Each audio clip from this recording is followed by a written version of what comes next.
Sir, ഈ Hema committee റിപ്പോർട്ടുമായി ബന്ധപ്പെട്ട് ഒരുപാട് ചർച്ചകൾ നടന്നുകൊണ്ടിരിക്കുകയാണ്. പല വിധത്തിലുള്ള ചർച്ചകൾ പല രീതിയിൽ നടക്കുന്നുണ്ട്. പക്ഷേ ഇതിനിടയിൽ സിനിമാ താരമായിട്ടുള്ള ഖുശ്ബു ഈ റിപ്പോർട്ടുമായി ബന്ധപ്പെട്ട് ചില പ്രസ്താവനകൾ നടത്തിയിട്ടുണ്ട്. എന്താണ് അവർ ഇതിനെപ്പറ്റി പറഞ്ഞത്? അവർ എക്സിൽ, പഴയ ട്വിറ്റർ എക്സിൽ വളരെ നീണ്ടൊരു കുറിപ്പ് ഇംഗ്ലീഷിൽ എഴുതിയിട്ടുണ്ട്. കാരണം എന്താണെന്ന് വെച്ചാൽ ഇവർ 8ാമത്തെ വയസ്സിൽ അവരുടെ പിതാവ് തന്നെ പീഡിപ്പിച്ച കാര്യം കുറച്ചു കാലം മുമ്പ് തുറന്നു പറഞ്ഞിരുന്നു. അവർ ആ തുറന്നു പറച്ചിൽ തന്നെ വൈകിപ്പോയി എന്ന വികാരമാണ് അവർക്കുള്ളത്. അതും അവർ തുറന്നു പറഞ്ഞു കഴിഞ്ഞപ്പോൾ പറഞ്ഞിരുന്നു. അപ്പം ഇപ്പോൾ ഈ ഹേമ കമ്മിറ്റി റിപ്പോർട്ട് പ്രസിദ്ധീകരിച്ചതിന് ശേഷമുള്ള തുറന്നു പറച്ചിലുകൾ, ആ തുറന്നു പറച്ചിലുകളെ സ്വാഗതം ചെയ്തുകൊണ്ടാണ് അവർ കുറിപ്പ് തുടങ്ങുന്നത്. അപ്പോൾ ഇതൊരു മീറ്റു മൊമെൻ്റാണ്, അത് നല്ലതാണ്, അവർക്കെല്ലാം നമ്മൾ കയ്യടി കൊടുക്കേണ്ടതാണ് എന്ന് പറഞ്ഞ് തുടങ്ങുന്നു. ആ ഹേമ കമ്മിറ്റി ഈ ചലച്ചിത്ര രംഗത്ത് ഈ സ്ത്രീകളെ ദുരുപയോഗം ചെയ്യുന്ന ഈ പരിപാടികളൊക്കെ അവസാനിപ്പിക്കുക എന്നുള്ളതും കമ്മിറ്റിയുടെ ശുപാർശകൾ, അതിനു വേണ്ടിയുള്ള ശുപാർശകൾ കൊടുക്കുക എന്നുള്ളതും ആ കമ്മിറ്റിയുടെ ഉദ്ദേശമായിരുന്നു. പക്ഷെ അത് നടക്കുമോ എന്നിവർ ആദ്യഭാഗത്ത് ചോദിക്കുന്നുണ്ട്. ഖുശ്ബു എല്ലാ മേഖലകളിലും സ്ത്രീകൾക്കെതിരായ ദുരുപയോഗം നടക്കുന്നുണ്ട്, എന്തുകൊണ്ട് സ്ത്രീകൾ മാത്രം ഇതിന് വിധേയരാകുന്നു, കുറച്ച് പുരുഷന്മാരും അവിടെ ഇവിടെയൊക്കെ ഉണ്ടാവാം, എന്തുകൊണ്ട് സ്ത്രീകൾ എന്ന് ചോദിക്കുന്നു. എന്നിട്ട് അവർ പറയണം അവർക്ക് 2 പെൺകുട്ടികളാണ്. ഖുശ്ബു ഇപ്പോൾ വലിയ അഭിനയമൊന്നുമില്ല, അത്യാവശ്യത്തിനൊക്കെ ഉള്ളൂ. 21, 24 വയസ്സുള്ള 2 പെൺമക്കളുടെ അമ്മയാണ് ഞാൻ ആ പെൺമക്കളുമായിട്ട് ഈ ഹേമ കമ്മിറ്റി റിപ്പോർട്ട് കേരളത്തിൽ വന്നതിനെ പറ്റി സംസാരിച്ചു. അവർ അപ്രതീക്ഷിതമായിരുന്നു. അവർ വളരെ എമ്പതി, കാരുണ്യത്തോടു കൂടി ഈ വെളിപ്പെടുത്തിയ പെൺകുട്ടികളോടൊക്കെ വളരെ കാരുണ്യത്തോടു കൂടിയും ഭാമത്തോടു കൂടിയുമായിട്ടാണ് എൻ്റെ 2 പെൺമക്കളും അതിനോട് പ്രതികരിച്ചത് എന്ന് പറഞ്ഞിട്ടുണ്ട്. ഇരകളെ തുണയ്ക്കുന്ന ഒരു സമീപനം അവരിലുണ്ടായത് സന്തോഷമുള്ള കാര്യമാണ്. എന്നിട്ട് ഈ പ്രധാനമായിട്ട് ഇതിൽ വരുന്നത് എന്താണെന്ന് വെച്ച് കഴിഞ്ഞാൽ സംസാരിക്കുക, തുറന്ന് പറയുക. അതിന് നിങ്ങളാരും മടിക്കേണ്ട കാര്യമില്ല. ഇപ്പോൾ സ്വന്തം മക്കൾ ഇത് പ്രതികരിച്ചതുപോലെ തന്നെ ഈ ഇരകളുണ്ടല്ലോ, ഇപ്പം മിണ്ടാതിരിക്കുന്ന ഇരകൾ, അവരും ഉടനെ രംഗത്ത് വരിക, സംസാരിക്കുക. അത് ഇന്ന് തന്നെ ആയിക്കോട്ടെ, നേരത്തെ പറഞ്ഞില്ല എന്നുള്ള വിഷമം വേണ്ട, ഇന്നായിക്കോട്ടെ നാളെ ആയിക്കോട്ടെ, സംസാരിക്കുക. ഇതാണ് ഇവർ പെൺകുട്ടികൾക്ക്, ഈ സിനിമാ രംഗത്തുള്ള പെൺകുട്ടികൾക്ക് കൊടുക്കുന്നൊരു സന്ദേശമായിട്ട് എനിക്കതിൽ നിന്ന് തോന്നിയത്. എപ്പോഴും അപ്പോൾ തന്നെ പ്രതികരിക്കുന്നതാണ് നല്ലത്. പല സാഹചര്യങ്ങൾ കൊണ്ട് പറ്റിയില്ല എന്ന് വരും. പക്ഷേ ഇപ്പോൾ സംസാരിക്കുക, പ്രതികരിക്കുക. ഈ പ്രതികരിക്കുമ്പോൾ പ്രതികരിച്ചു കഴിഞ്ഞാൽ നാണം കെട്ടു പോകും എന്നുള്ള ഭയം ചില ആളുകൾക്ക് ഉണ്ടാവാം, അത് പിൻവലിക്കുന്നുണ്ടാവാം. ഇരയായിപ്പോവും. ഇപ്പോൾ ഒരു ഇരയാണ് ആളുകൾ അറിയില്ല, പക്ഷെ പറഞ്ഞു കഴിഞ്ഞാൽ അറിയും. അതുകൊണ്ട് ഒരു ഭയമുണ്ടാവാം. ചില ആളുകൾ ഈ സംസാരിച്ചു കഴിഞ്ഞാൽ നിനക്ക് വെറുതെ ഇരിക്കായിരുന്നില്ലേ, എന്തിനാണ് ഇത് ചെയ്തത് എന്ന് ചോദിക്കുമായിരിക്കും. അതിനെ ചൊല്ലിയുടെ അതൊക്കെ ആലോചിച്ച് നമ്മുടെ മനസ്സ് ഈ വെന്തുരുകുന്നത് കൊണ്ടായിരിക്കും പല പെൺകുട്ടികളും സംസാരിക്കാതിരിക്കുന്നത്. പക്ഷേ നമ്മൾ ഈ വെളിപ്പെടുത്തുന്ന ഇര, സമൂഹത്തിനോട് അവർ പറയുക, വെളിപ്പെടുത്തുന്ന ഇര അപരിചിതയാണെങ്കിലും നമുക്കൊരു പരിചയമില്ലെങ്കിലും നമ്മൾ അവരുടെ കൂടെ നിൽക്കണം, അവരെ തുണക്കണം, അവർ പറയുന്നത് കേൾക്കണം. നേരത്തെ എന്തുകൊണ്ട് പറഞ്ഞില്ല എന്ന് നമ്മൾ ചോദിക്കാൻ പാടില്ല. കാരണം അത് അവരുടെ സാഹചര്യങ്ങൾ എന്താണെന്നുള്ളത് നമ്മൾ അറിയണം. ഇപ്പോൾ തന്നെ ഇതിലിപ്പോൾ രേവതി സമ്പത്ത് എന്ന് പറഞ്ഞിട്ട് സിദ്ദീഖിനെതിരെ സംസാരിച്ച കുട്ടി 2019 സംസാരിച്ചത് ഞാൻ ശ്രദ്ധിച്ചിരുന്നതാണ്. അന്ന് ഇത്രയും പറഞ്ഞിട്ടില്ല, ഇത്രയും തുറന്ന് സംസാരിച്ചിട്ടില്ല. ഒരു വലിയ പീഡനം നടന്നതുപോലെ അന്ന് ഉണ്ടായിരുന്നില്ല. തിരുവനന്തപുരത്ത് നിള തിയേറ്ററിൽ വെച്ചിട്ട് ഇയാൾ മോശമായ ഭാഷ ഉപയോഗിച്ചിരുന്നു എന്ന് മാത്രമൊക്കെ അന്ന് പറഞ്ഞിട്ടുണ്ടായിരുന്നുള്ളൂ. ഇന്നാണ് അതിൻ്റെ ഒരു കരാളതയൊക്കെ മനസ്സിലാകുന്നത്. ഇന്നിപ്പോൾ തിരുവനന്തപുരത്ത് ആ കുട്ടി വിശദമായിട്ട് മൊഴിയും കൊടുത്തിട്ടുണ്ട്. അപ്പോൾ സാഹചര്യങ്ങൾ നമ്മൾ മനസ്സിലാക്കി അവരോട് അനുകമ്പയൊക്കെ കാണിക്കുക. എല്ലാവർക്കും ഒന്നും ഇങ്ങനെ തുറന്നു പറയാനുള്ള പ്രിവിലേജൊന്നും കിട്ടിയെന്ന് വരില്ല. അതുകൊണ്ട് ഞാനൊരു സ്ത്രീയും അമ്മയും ആണ്. അപ്പോൾ ഇത്തരം അക്രമങ്ങളിലൊക്കെ എൻ്റെ ഉള്ളിലല്ല, ഇത് ആത്മാവിൽ തന്നെയാണ് കൊണ്ടിരിക്കുന്നത്. എൻ്റെ ആത്മാവിന് ഈ വെളിപ്പെടുത്തൽ കേട്ട് മുറിവേറ്റിരിക്കുന്നു. മാംസത്തിലല്ല, ആത്മാവിലാണ്. വിശ്വാസം, സ്നേഹം, ശക്തി, കരുത്ത് എന്നിവയുടെയൊക്കെ അടിത്തറ തകർക്കുന്ന വിധത്തിലാണ് ഈ സിനിമാ രംഗത്ത് കാര്യങ്ങളൊക്കെ നടന്നിരിക്കുന്നത്.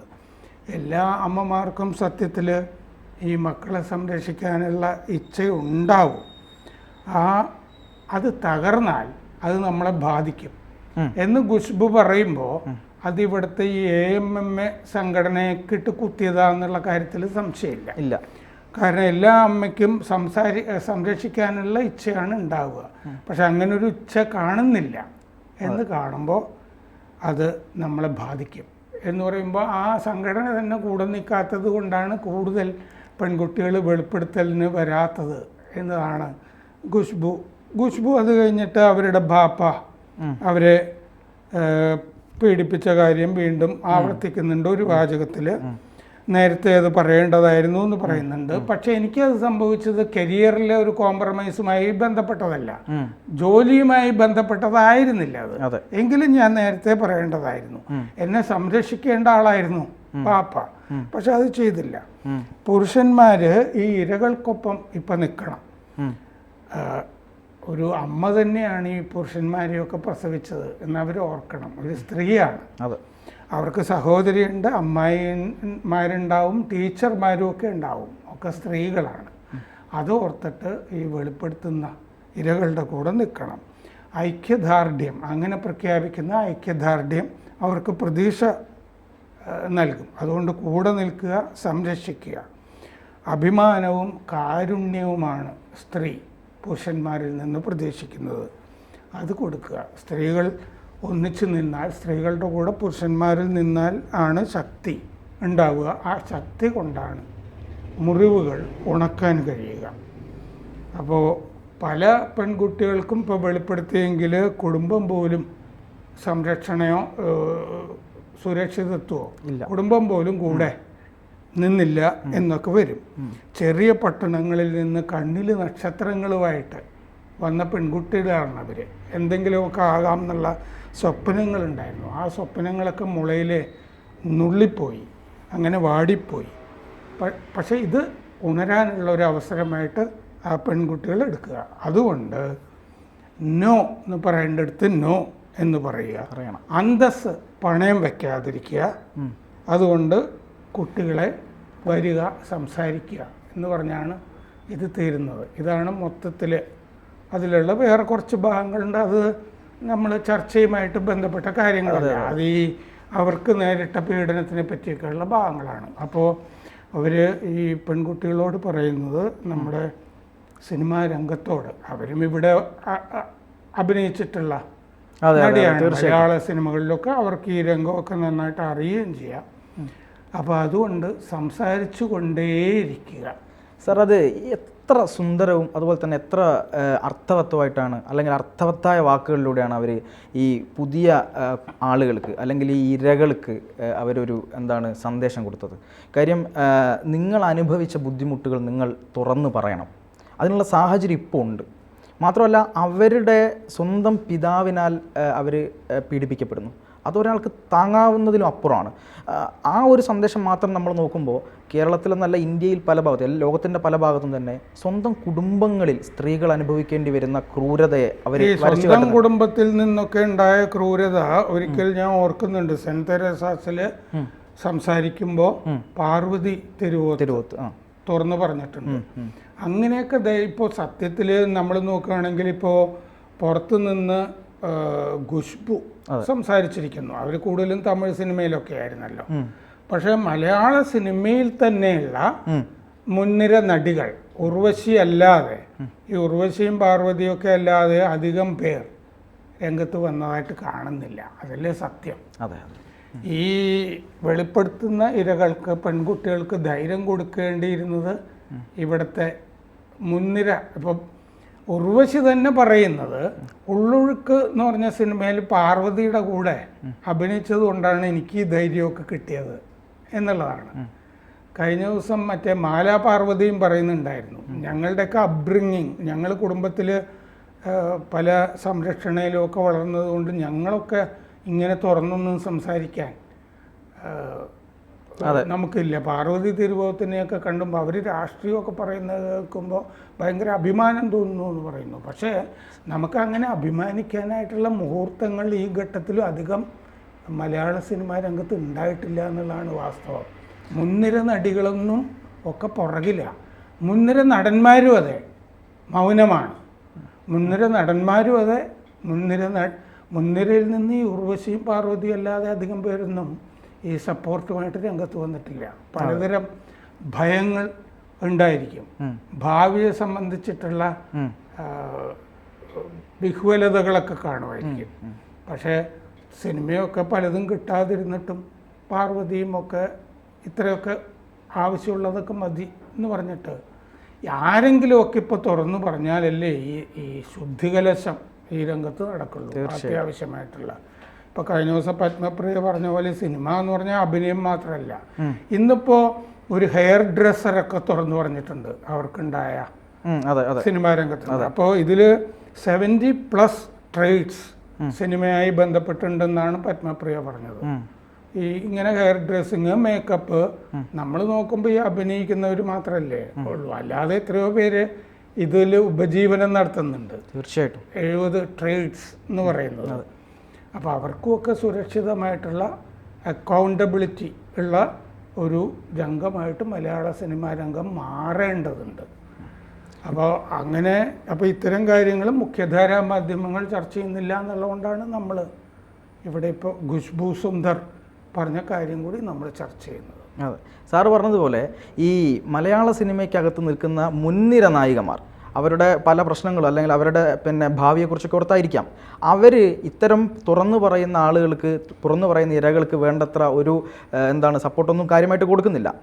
ഈ സമയത്ത് പോലും പുതിയ തലമുറയിലെ നടിമാർ ആർജവത്തോടു കൂടി രാഷ്ട്രീയം പറയുകയും അവരുടെ അവകാശങ്ങളെക്കുറിച്ച്, അവരുടെ നീതി നിഷേധങ്ങളെക്കുറിച്ച്, അവർക്കേറ്റ അപമാനങ്ങളെക്കുറിച്ച് അവർ കൃത്യതയോടുകൂടി പൊതുലോകത്ത് അല്ലെങ്കിൽ സമൂഹത്തോട് വിളിച്ചു പറയുന്നു എന്നുള്ളതാണ് സാറു. അതെന്താന്ന് വെച്ചാൽ അത് 2-3 വാചകത്തിൽ ഞാൻ പറയാം. ഈ പ്രൊഫഷണലിസം എന്ന് പറഞ്ഞ സംഭവമാണ് ഈ തൊഴിൽ രംഗത്ത് എല്ലായിടത്തും വേണ്ടത്. ഒരാൾ പ്രൊഫഷണൽ ആണെങ്കിൽ ഈ പ്രൊഫഷണലിസം എന്ന് പറഞ്ഞാൽ ഞാൻ മനസ്സിലാക്കുന്നത് ചെറിയ സമയത്ത് മികവോടുകൂടി കാര്യങ്ങൾ ചെയ്യുക എന്നുള്ളതാണ് പ്രൊഫഷണലിസം. അയാളൊരു തറോ പ്രൊഫഷണൽ എന്ന് പറഞ്ഞാൽ അയാളുടെ ജോലി സ്ഥലത്ത് ചെയ്യേണ്ട കാര്യങ്ങൾ കൃത്യമായിട്ടും നന്നായിട്ടും മികച്ച രീതിയിൽ മികവോടുകൂടിയൊക്കെ ചെയ്യുന്നു. അയാൾ വേറെ കാര്യങ്ങളൊന്നും ഓഫീസിൽ താല്പര്യപ്പെടുന്നില്ല, സംസാരിക്കുന്നും ഉണ്ടാവില്ല. ആ ജോലിയുമായി ബന്ധപ്പെട്ട കാര്യങ്ങൾ ചെയ്യുക. ഇപ്പോൾ വരുന്ന നടികൾ, ഈ പാർവതിയെ പോലുള്ളവർ, അവർ പ്രൊഫഷണലുകളാണ്. അതാണ് ഈ പൃഥ്വിരാജൊക്കെ സംസാരിക്കുമ്പോൾ അറിയാം എന്തെങ്കിലുമൊക്കെ ഉണ്ടെങ്കിൽ ഒരു പ്രൊഫഷണൽ സമീപനം ഉണ്ട് എന്നുള്ളത്.